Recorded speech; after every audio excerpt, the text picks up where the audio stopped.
미가 7장 18절에서 20절 말씀입니다.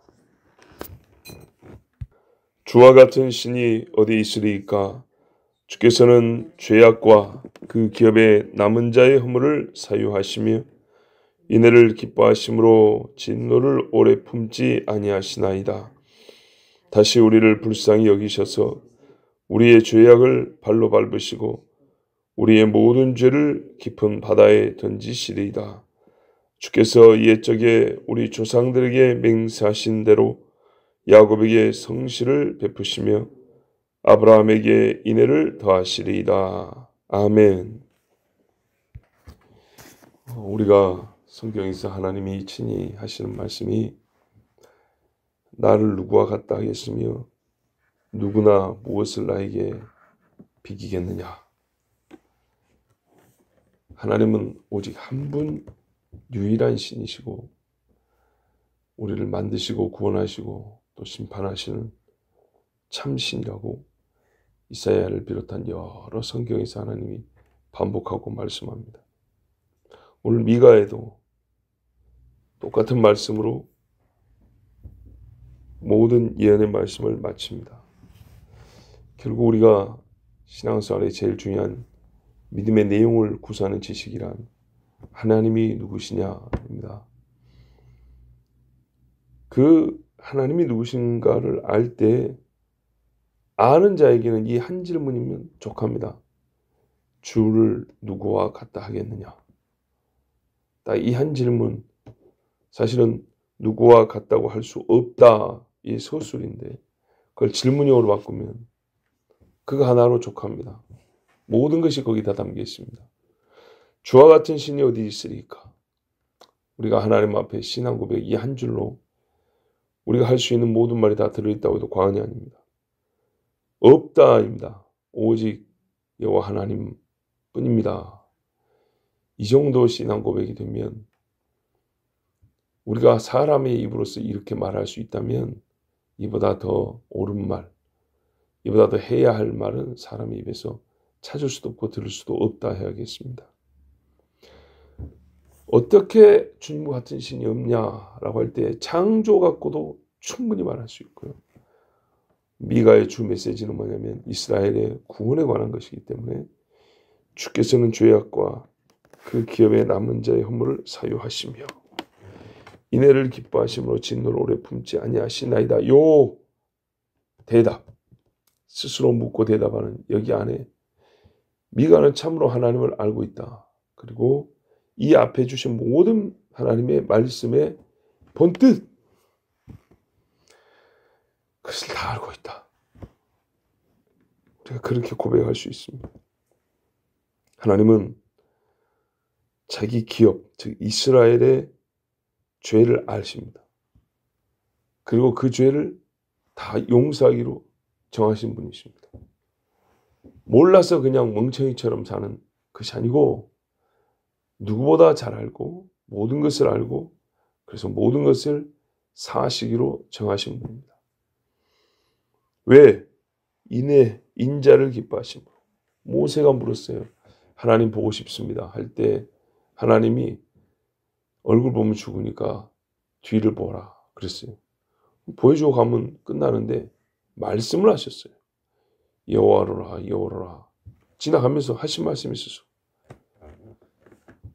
인자와 긍휼이 풍성하신 하나님이시다. 이러면서 노하기를 더디하며 인자와 긍휼이 많으신 하나님이라고 하면서 하나님 스스로 그렇게 외치면서 지나갔어요. 네 눈에 보는 이 하나님이 누구냐를 하나님이 가르쳐 줬어요. 모세에게 주신 그 말씀 똑같습니다. 미가가 하나님을 제대로 한 겁니다. 그래서 뭐라 그러냐. 다시 우리를 불쌍히 여기셔서 우리가 죄를 짓고 하나님을 분노하게 했어요. 근데 하나님이 이스라엘에 대한 또 불쌍히시고 진노하시고 심판하시고 또 불쌍히시고 원래는 진노로 끝나는 겁니다. 근데 70번씩 7번이라도 그랬어요. 죄악을 없다고 쳐주는 분이 아니고 발로 밟으시고 죄의 권세까지 사망한 너희 쏘는 것이 무엇이냐 할 때 죄라 그랬어요.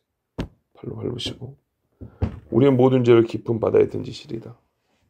없애버리고 잊어버리겠다. 죄가 너희를 제어하지 못하도록 내가 죄를 제어하겠다. 여기서 하나님의 인애, 하나님의 인자가 확인이 됩니다. 그리고 하나님이 이렇게 스스로를 증명한다 했습니다. 그때 가봐야 하는 거 아니냐? 아니죠. 미가가 지금까지 살아온 그리고 이스라엘의 역사, 그 주의 기업의 역사를 보면 이미 무한히 본 것과 같습니다. 만에 하나가 부족하니 9,999번이 부족합니다. 99만 9,990번이니 하나가 부족합니다. 이런 식이 아니고 충분히 봤습니다. 그런데 하나님이 또 약속해 주시기를 7장만 보더라도요.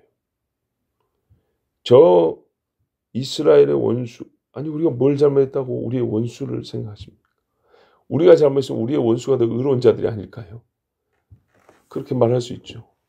그런데도 불구하고 하나님이 이 이스라엘을 불쌍히 여기시고 죄를 사하실 때, 그 죄를 사할 때 그를 치는 자들은 얼마나 반하나님적인 사탄의 사람들입니까? 그들에 대하여 하나님이 밟은다, 티끌을 핥게 하겠다. 그들에게 두려운 하나님이 되게 하겠다. 그날을 바라보면서 미가가 하나님에 대한 신앙, 하나님이 마지막에 하실 그 일을 믿음으로, 찬송으로 이렇게 고백하며 미가서를 다 마치고 있습니다.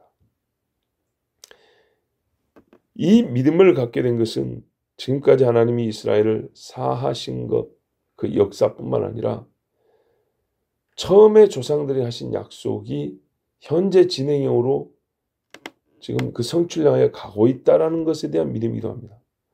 그러니까는 하나님이 한 번 용서하고 두 번 용서하고 100번, 1000번 용서하더라. 와, 이렇게 용서를 많이 한 하나님이니까 앞으로도 더 해주시겠지라는 그런 반복된 횟수에 의해서만 기대하는 게 아니고, 이게 어디서 나오냐 하면 처음에 하나님이 약속을 했다는 겁니다. 약속.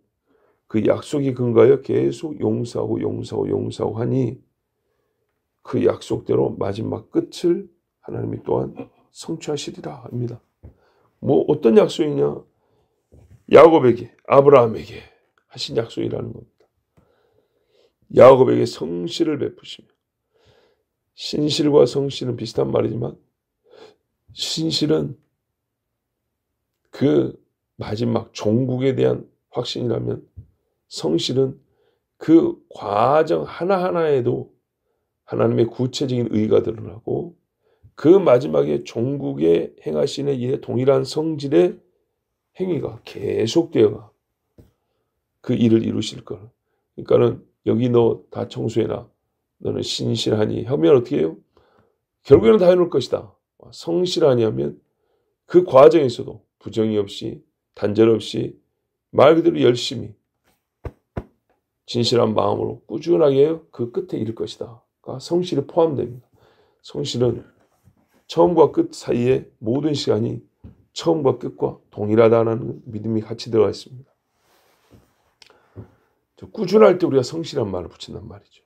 하나님이 아브라함에게 만났을 때나 이삭과 야곱을 만날 때나 다니엘을 만날 때나, 그죠? 베드로를 만날 때나 요한을 만날 때나 오늘 우리를 만날 때나 똑같으시단 말이에요. 그래서 그 아브라함이 주신 약속을 마지막 세대에게 그대로 이루신단 말이죠. 인애를 더하시리이다. 아브라함이 뭐가 하셨습니까? 하나님이 부르심에서부터 너의 집에 대하여 하나님 주신 그 말씀 약속까지. 아브라함이 하나님께 한 것이 없어요. 하나님이 아브라함 주신 거예요. 구체적으로는 어떤 겁니까? 우리가 로마서 11장에 보면 이 말씀 있죠. 26절 27절 그리하여 온 이스라엘이 구원을 받으리라. 기록된 바 구원자가 시온에서 오사 야곱에게서 경건하지 않은 것을 돌이키시겠고, 야곱에게서 경건하지 않은 것을 돌이키시겠고, 내가 그들의 죄를 없이 할 때 그들에게 이루어질 내 언약이 이것이란과 같으니라. 하나님의 최종적인 언약은 죄를 없이 할 때 이루어질 언약.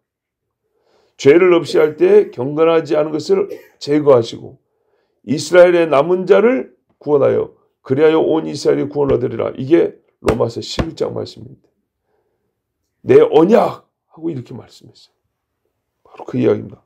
요거를 미가는 믿음으로 좀 고백하는 겁니다. 바울 때도 이루어지지 않았습니다. 그래서 바울도 궁금했습니다. 미가는 이미 읽었는데도 잘 몰랐습니다. 풀리지가 않았어요. 그런데 예수님을 만나고 나니까 이제 모든 게 확인이 됐어요.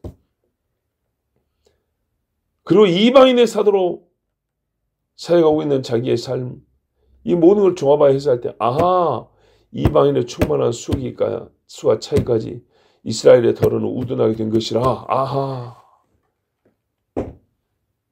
그때 이루어질 언약이구나. 히브리서 8장에도 보면 히브리인들에게 말합니다. 8절 이하에 그들의 잘못을 지적하여 말씀하시되 이스라엘의 죄를 하나님이 지적했다는 거예요. 옛날에 벌지어다 날이 이르리니 내가 이스라엘 집과 유다 집과 더불어 새 언약을 맺으리니. 오, 예레미야 때 하신 말씀입니다. 또 주께서 이르시기를 이 언약은 내가 그들의 열조의 손을 잡고 애굽 땅에서 인도하여 내던 날에 그들과 맺은 언약과 같지 아니하도다. 그들은 내 언약 안에 머물러 있지 아니하므로 내가 그들을 돌보지 아니하였노라. 지금 이 선지자들이 말하고 있는 그 이야기죠. 애굽에서 데리고 나올 때 아브라함과 야곱에게 너희 후손이 종살이하고 내가 데리고 나온다 그랬어요. 약속을 했어요. 근데 백성이 이 약속을 깨버린 거예요. 이 약속 밖으로 나가버린 거예요. 그럼 어떻게 하죠 이제? 그럼 빠이빠이. 그런데 하나님이 계속 그 약속을 주장했어요. 너희 나하고 이렇게 약속했다. 들어와라. 근데 이거 갖고는 그들은 온전히 못 만든다는 거예요. 그래서 하나님이 이 약속에 종국을 이룰 수 있는, 그 완성을 이룰 수 있는 새 약속을 갱신하자. 이렇게 했다는 거예요. 또 주께서 이르시되 그날 후에 내가 이스라엘 집과 맺을 언약은 이것이니 내 법을 그들의 생각에 두고 그들의 마음에 이것을 기록하리라. 나는 그들에게 하나님이 되고 그들은 내게 백성이 되리라. 또 각각 자기 나라 사람과 각각 자기 형제를 가르쳐 이르기를 주를 알라 하지 아니할 것은 그들이 작은 자로부터 큰 자까지 다 나를 알미라. 오! 선지자들의 맨 마지막에 이거 있잖아요. 여호와를 아는 지식이 물이 바다를 듯 충만하다. 세상에 충만하다. 내가 그들의 불의를 긍휼히 여기고 그들의 죄를 다시 기억하지 아니하리라 하셨느니라. 아멘. 여기 있네요. 미가. 지금 이 히브리서의 말씀에 히브리서는 히브리인들에게 예수 그리스도를 구약을 가지고 설교한 거란 말이죠. 구약을 아는 사람이라면 정말 구약의 총합으로서 구약을 진짜 다 훑는 우리 그 학원의 강사들 있잖아요. 지금까지 본 모든 교과서와 문제집을 그냥 싸그리 다 모아서 단권화 딱 하나로 만들 수 있는 구약의 총합으로서 그래서 싹 모아서 예수 그리스도를 중심에 놓고 해석한 이 히브리서인데 거기서 보니까 지금 여러 선지자의 말이 다 들어있어요. 예레미야도 있지, 에스겔도 있지, 지금 미가도 들어있지, 이사야도 들어있지. 그들의 죄를 기억하지 아니하고 긍휼히 불쌍히 여길 그때에 지금 오늘 이 말씀 9절에 불쌍히 여기고 우리 죄악을 밟으시고 죄를 깊은 바다에 던지실 때 또 20절에 새 언약 아브라함에게 맺은 언약은 옛날 언약인데 그죠? 옛날 언약인데 이 언약이 지속되어서 이 최종적인 상태를 완성하기 위하여 하나님이 다시 새 언약을 줬다는 거예요. 그리고 그 새 언약의 핵심은 뭐냐면 하나님의 법이 사라진 게 아니고 마음에 둔다는 거예요. 그 법이 뭔데요? 율법. 그렇죠? 그 율법이 지시하는 바 예수께서 오실 때 예수께서 이 백성에게 오실 때 그들의 마음에 율법이 새겨지고 하나님의 완전한 법이 그들 속에 있어서 이제는 밖으로 나가지 아니하고 하나님을 아는 지식이 충만하여. 지금 미가만 보더라도 하나님의 아는 지식이 얼마나 충만합니까? 18절 하나님의 아는 지식이 충만하다는 게 천권 만권의 책을 쓰는 게 아닙니다. 이 한 절이면 충분하다 그랬죠. 지금 현재 미가와 같은 상태가 온 이스라엘이 그렇게 된다. 이사야가 어떤 새하늘과 새 땅을 믿는 그것이 온 이스라엘의 지식이 된다.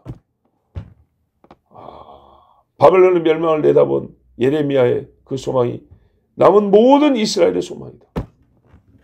바로 그날 그걸 언제 이루어집니까 도대체? 이렇게 물었는데 알았다는 거예요.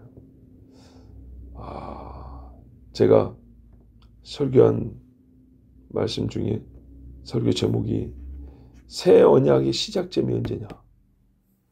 그런 비슷한 설교 제목을 가지고 설교한 적이 있습니다.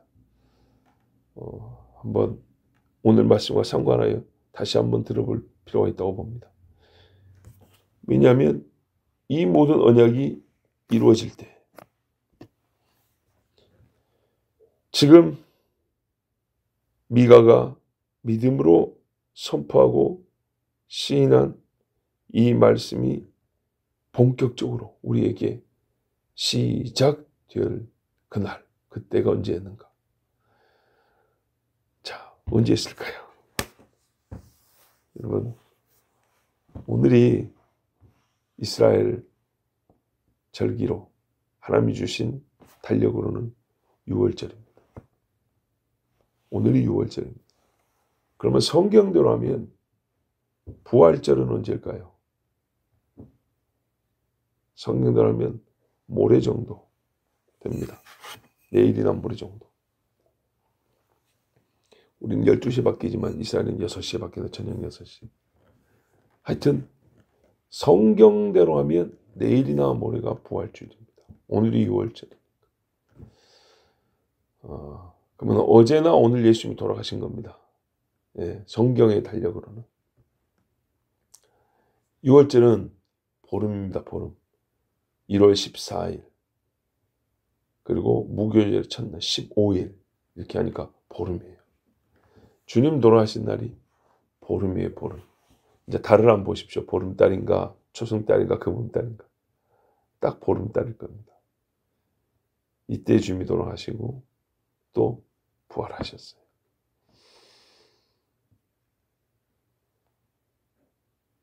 그 부활로 말미암아 하나님이 약속하신 모든 것이 마지막 보증을 주신 거예요. 그죠? 부활로 보증이 주어졌어요. 사망을 깨는 게 생명 아닙니까? 근데 그 주님이, 그 부활한 주님이 그 부활의 권능을, 그 보증을 짬 보여주고 됐지 하고 올라가신 것이 아니라 그 부활한 그분을 만날 때 그 보증, 그걸 그대로 몸은 올라가시지만 성령을 보내주셔서 마치 부활의 아침에 예수님을 만난 그 순간 우리가 모든 하나님의 약속이 확증이 되고 그 증거를 계속 가지고 사는 것처럼 계속하여 우리가 성령을 받고 성령과 함께 주님과 함께 지금까지 살고 있는 겁니다. 그러므로 오늘 우리는 이날 미가가 듣고 장래 오실 주님을 알고 이렇게 외칠 수 있었다면 이제 우리는 그분의 영이 함께 하기 때문에 미가와 동일한 외침을 하고도 남습니다.